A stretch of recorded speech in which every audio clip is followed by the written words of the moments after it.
mala'iku suna muhawara akan abin da ke ɗaukaka darajar mutum a cikin aljanna bai ma roƙi Allah ba. Baka roƙi Allah ba, amma saboda kana wasu abubuwa sai Allah ya ce ku cire shi daga aljanna ta 3 zuwa 4. Idan ya sa ku cire 4 sai ta 10. Ana kai baka nemi Allah ba, amma baka nemi Allah ya daga darajar ka ba, amma Allah yana ta daga darajar ka a gidan aljanna saboda wasu ayyuka da kake baka ma sani ba. Wato waɗannan abubuwa mala'iku suna ganin ba ƙaramar karama ce ga al'ummar manzon Allah ba ƙaramin daraja ba ne musulmai suka samu wajen Allah. Ka aikata wani abu a dalilinsa Allah ya gafarta maka, ka aikata wani abu a dalilinsa Allah ya ɗaga darajarka. Sai Allah maɗaukaki ce ga yamin su menene mutum zai aikata inda yana cikin mabiyanka, idan ya aikata wannan abin za a ɗaga darajarsa bai ma sani ba. Sai manzon Allah ya ce na farkon su shine it'amu ta'am, haka kawai mutum ya sa a girka abinci ya tara talakawa ya ce ku yi ta ci.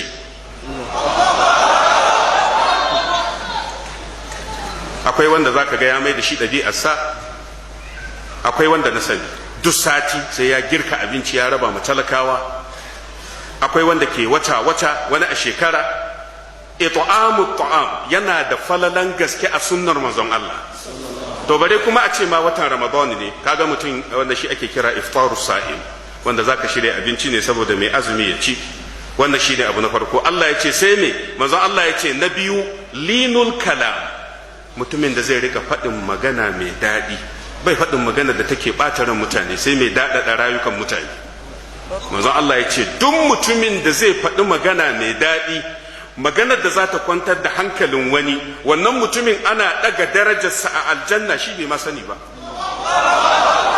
Ashe ba gwaninta bane ka zama mai tsiwa, ban san yadda kuke kiran shi ya mai ba.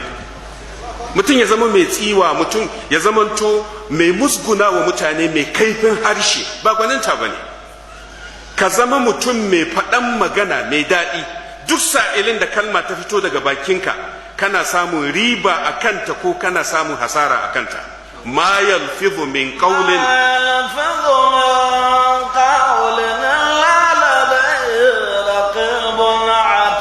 Allah madaukake ce babu wani lafazi da mutum zai faɗa a rayuwarsa face dama can akwai mala'ika yana jira yake ka gama faɗan maganar ya rubuta an gama.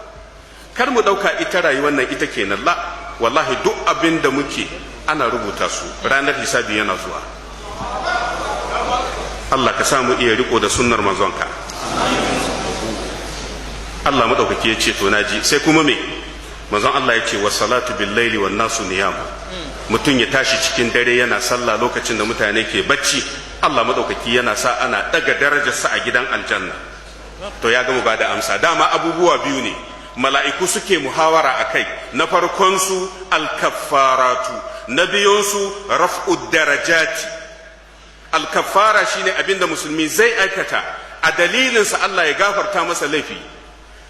Raf'ud darajati, abin da musulmi zai aikata a dalilinsa Allah ya daga martabarsa. To tunda an gama, ya gama ba da amsa, sai manzon Allah sallallahu alaihi wasallam ya ce Allah tabaraka wa ta'ala ya ce to ya Muhammad ka roƙe ni, duk wanda ya samu irin wannan dama bai kamata a rabu da ni ba tare da an roƙe ni ba, saboda ni mai bayarwa ne. Roƙe ni in baka, in ji Allah tabaraka wa ta'ala ga annabinsa. Ka roƙe ni ya Muhammad sallallahu alaihi wasallam, wanda shine malamai suke cewa in ka lura da yadda sunna ta karantar, ana son ƙarshen abu a gabatar da addu'a. Shi yasa a sallah aka fi so ka yi addu'ar ka kafin ka yi sallama, domin da zaran ka yi sallama ka gama sallar, amma kafin ka yi sallama to ka yi addu'a, saboda ƙarshen ganawarka da Allah subhanahu wa ta'ala kenan. An taho ƙarshen ganawar Allah da manzo, sai Allah maɗaukaki ya ce ya Muhammad ka roƙi bukatarka. Manzo Allah sallallahu alaihi wasallam a riwaya ta biyu ya ce Allah maɗaukaki da kansa ya ce to barin koya maka addu'ar da tafi dacewa. Allah da kansa ya koyar ma annabi sallallahu alaihi wasallam wannan addu'an. Ka rika cewa Allahumma inni as'aluka fi'ilal khairati wa tarkal munkarati wa hubbal masakini wa an taghfira li wa tarhamani. wa iza aradta fitnata qaumin fatawaffani ghayra maftun. kuma bai tsaya haka ba, ka rika cewa as'aluka hubbaka wa hubba man yuhibbuka wa hubba amalin yuqarribuni ila hubbika. kaga Allah da kansa ya koyar da addu'an nan ga manzon Allah sallallahu alaihi wasallam. wannan ya isa ka gane muhimmancin wannan addu'a. Allah ya ce ma annabi sallallahu alaihi wasallam ka koyi addu'an nan ka riƙa yi. yana faɗa Allah manzon Allah yayi wannan addu'a. Allahumma inni as'aluka fi'ilal khairati, ya Allah ina roƙonka ka bani damar aikata alkhairi, domin wallahi alkhairi da kake gani sai Allah ya baka iko, baka iyawa sai da ikon Allah. amma zuciyar tana so, za ka yi ta cewa ina ma ina da kaza in yi kaza har ka mutu baka yi ba, saboda Allah bai baka dama ba. sai Allah ya baka dama kamar kafin zaka iya aikata wani alkhairi, to ka roki Allah ya baka wannan dama. as'aluka fi'ilal khairati wa tarkal munkarati, Allah ina roƙonka ka bani mummunan aiki, domin idan Allah bai ga dama ba baka iya bari.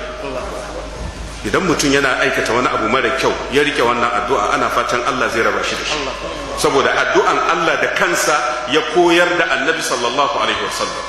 ya Allah ina roƙonka aikata alkhairi da barin munanan ayyuka, wa hubbal masakini, da son talakawa, wa an tagfira li wa tarhamani, ka gafarta min, ina roƙonka ka yi min rahama.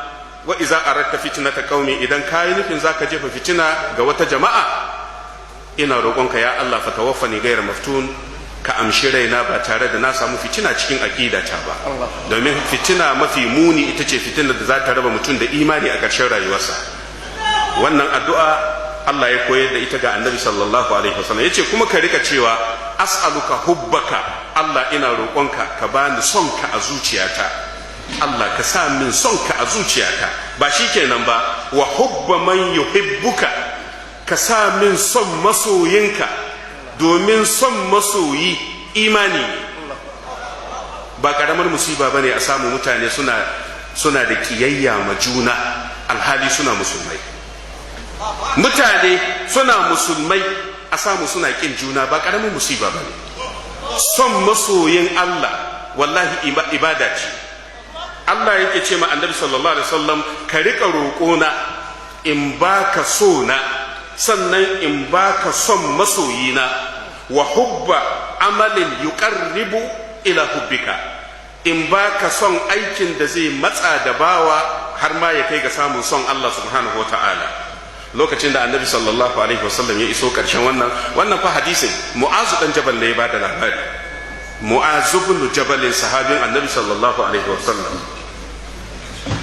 mu'azu ibn jabal ya ce annabi sallallahu alaihi wasallam ya gaya musu irin ganawa yadda ta kasance tsakaninsa da Allah subhanahu wa ta'ala, har ma an zo karshe sai manzon Allah ya ce masahabbai da suke zaune a masallacin, innaha haqqun, abinda na gaya muku gaskiya ne wallahi.